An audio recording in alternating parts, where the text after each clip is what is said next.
अल्लाह का वास्ता दरवाजा खोलो, रहम करो मुझ पर, दरवाजा खोलो। बयास, सैलान, खुदा के लिए मेरी मदद करो। बयास, सैलान, कोई तो मेरी बात का जवाब दो। कहाँ है मेरा बेटा, कैसा है, बताओ मुझे।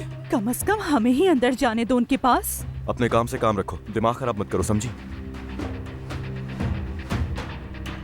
जाओ।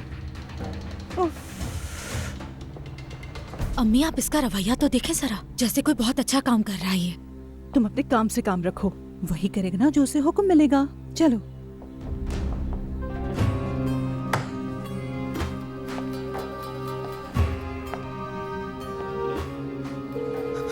आखिर फोन क्यों नहीं उठा रहा वो मेरा? क्या कर रहा है? या अल्लाह मदद कर। मुझे डर लग रहा है कि कहीं मैं सईद के कोई नुकसान ना पहुंचा दे। सईद की गलती नहीं है,